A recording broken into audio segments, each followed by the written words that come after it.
zama fara da batunmu yanda Colonel Major Suleiman Musa, gwamnan jihar Tawa, ya kai ziyara ta musamman a kwamfanya mai lamba 42 ta cikin garin Tawa. Ziyara ta musamman wadda aka haɗa kan jami'an tsaro, portar deteni na Nijar baki ɗaya domin a yi wasu muhimman abubuwa wanda za mu ga abin da ya faru a wannan kwamfanya mai lamba 42 a ranar jiya Juma'a kamar yadda za mu gani. Bayan da shugaban ko kuma gwamnan jihar na Tawa ya samu karasarwa kwamfanya mai lamba 42 ya samu tarbe na musamman daga mai gabatarwa na kwamfanyan, inda suka gaisa daga bisani kuma aka dora tuta a sama, wato domin girmamawa aka girmama tutar kasar mu ta Niger, wato Orange Blanche et Le Vert.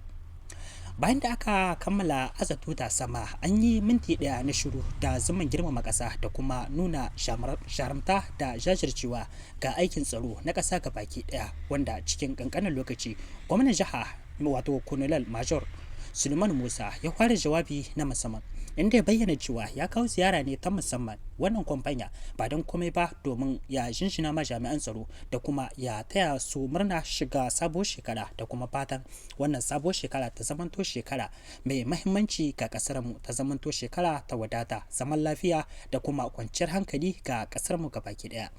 Ya bayyana cewa ya zo ya yi musu godiya bisa irin gudunmawar da suka bada wajen tabbatar da tsaro a shekarar da ta gabata, da kuma bayyana jin daɗin shi da irin ƙudurin da yake da shi akan wannan sabuwar shekara wadda muke ciki.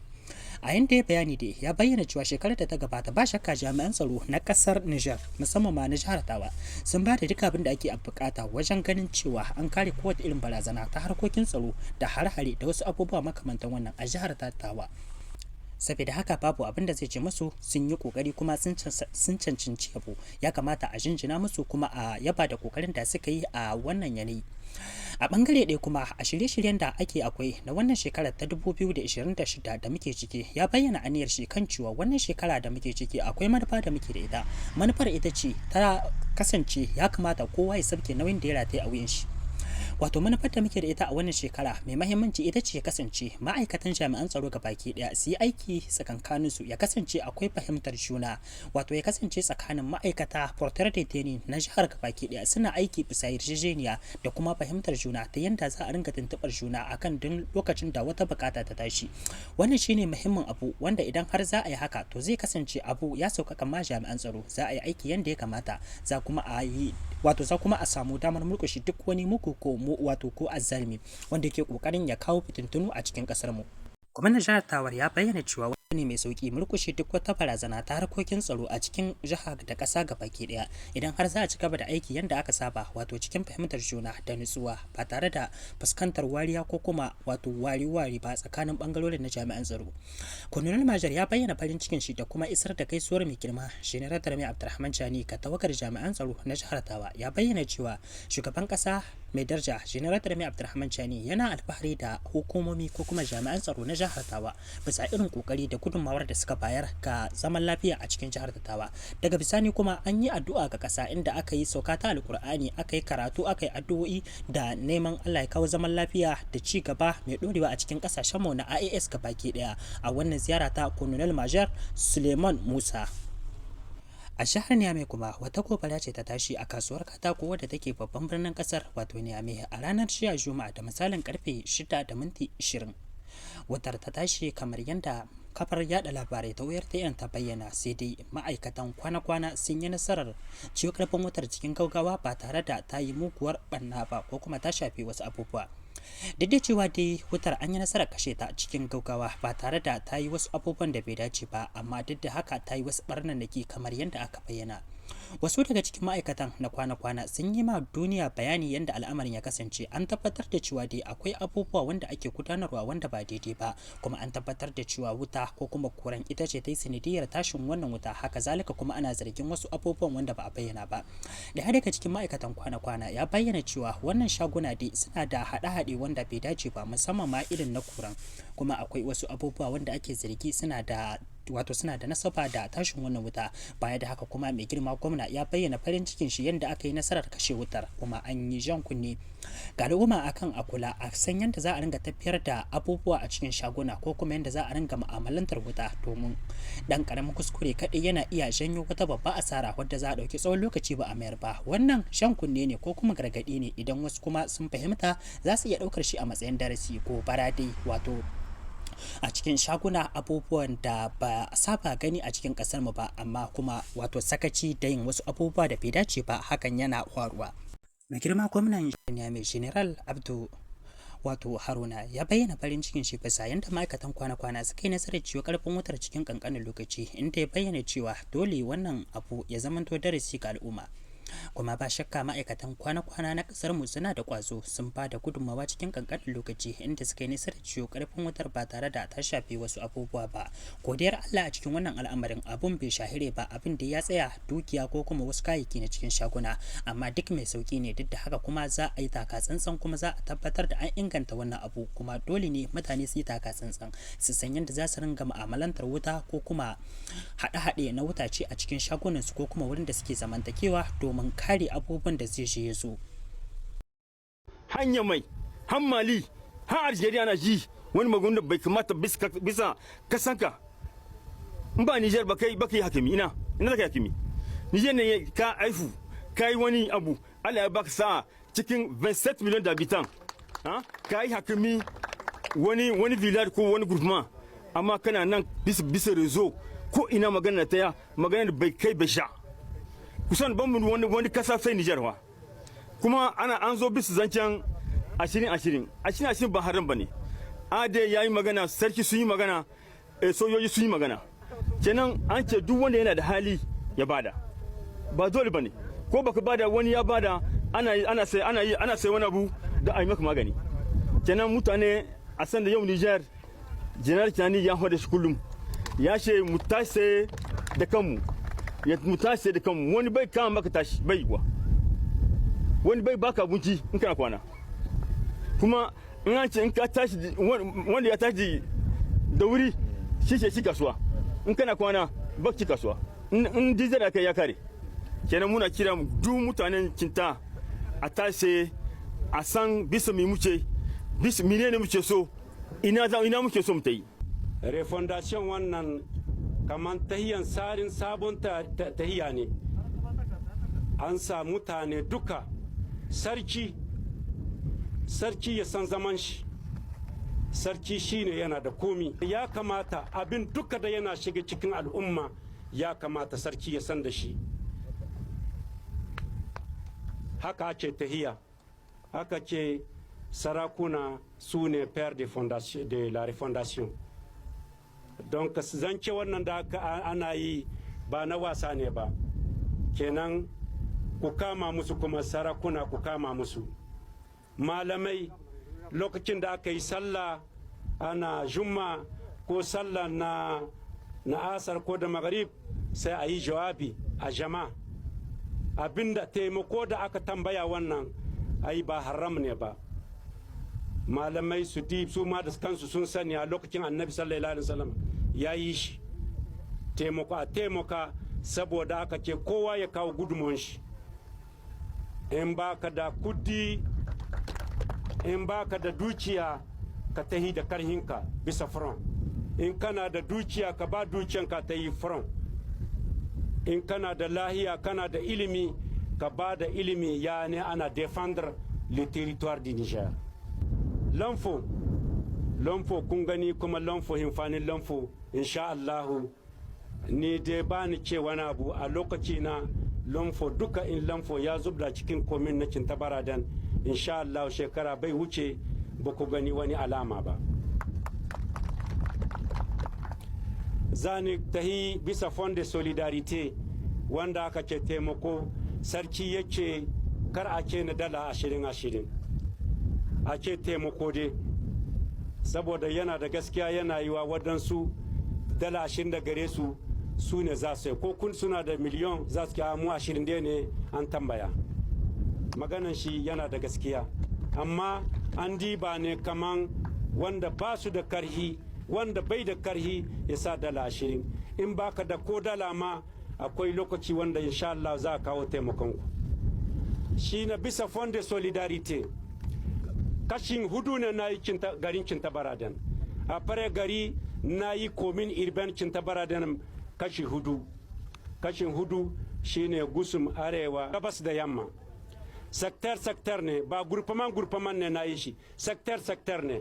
Premier secteur nord, ina ka ce premier secteur nord wajen arewa, gari duka da suna arewa da quartier da yana arewa su ne za mu kula janvier wannan.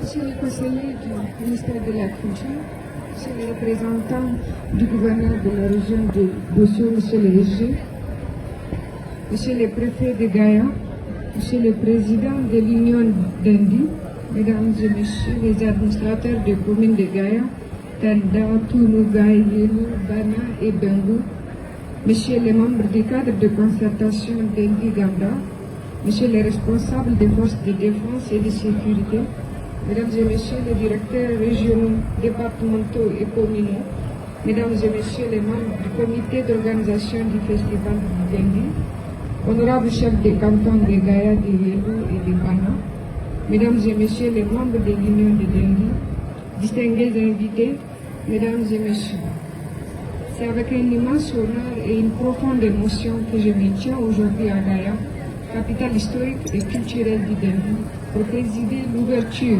officielle de la première édition du Festival du Dendi, qui se déroule du 10 au 12 janvier 2026. Je voudrais, avant toute chose, vous exprimer mes sincères remerciements pour votre présence massive à cette cérémonie inaugurale qui marque une étape importante dans la valorisation de notre patrimoine culturel, artistique et touristique, mais aussi dans la consolidation de notre identité nationale. Mesdames et messieurs, cette première édition du Festival du Dendi s'inscrit pleinement dans la dynamique du programme de la refondation nationale impulsé par le général d'armée Abdrahman Chani, président de la République, chef de l'État, et traduit en actions concrètes par le gouvernement de la République sous l'autorité éclairée de son Excellence Ali Mohamed Lamine Zen, Premier ministre, ministre de l'économie et des finances. La refondation nationale que nous bâtissons ensemble repose sur des valeurs fortes. La souveraineté, la cohésion sociale, la réhabilitation de nos valeurs endogènes et la mise en valeur de nos potentialités culturelles et économiques. À cet égard, la culture n'est pas seulement un héritage du passé, elle est un levier stratégique d'unité nationale, de résilience collective et de développement durable. C'est donc à juste titre que cette édition est placée sous le thème « La culture, gage d'affirmation de la souveraineté et de préservation de la cohésion sociale ». Un thème en parfaite résonance avec les idéaux de la refondation. Mesdames et messieurs, il convient de rappeler que depuis près de 4 ans, l'Union d'Indi œuvre inlassablement à la promotion de la culture locale à travers la semaine culturelle du Dendi.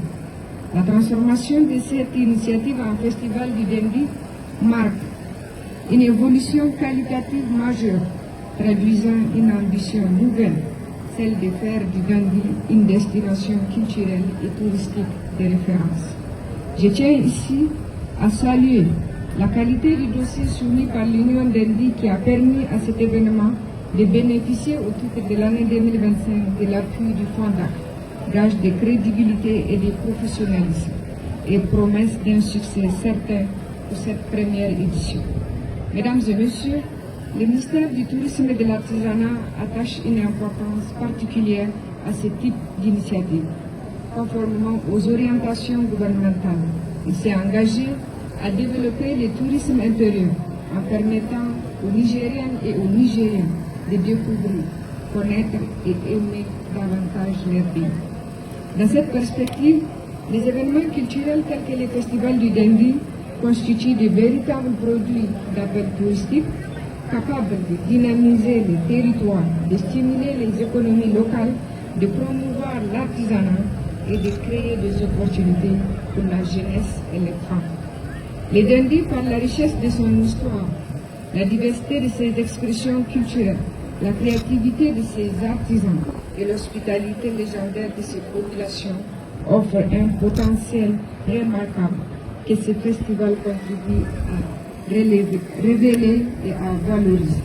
Mesdames et messieurs, distingués invités, je voudrais enfin saluer l'engagement exemplaire des autorités administratives et coutumières, des forces de défense et de sécurité, des partenaires, ainsi que de tous les membres du comité d'organisation dont le dévouement a rendu possible la tenue de cet événement. Je formule le vœu que ce festival devienne au fil des années un rendez-vous culturel majeur, un espace de dialogue interculturel, de brassage des peuples et un symbole vivant de la refondation culturelle et touristique du Niger. Sur ces mots, je déclare officiellement ouvert le Festival du Dundee édition 2026. Que ces 3 jours de célébration soient un moment de joie, de partage, de fierté et de découverte pour toutes et tous. Vive les festivals!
Ministre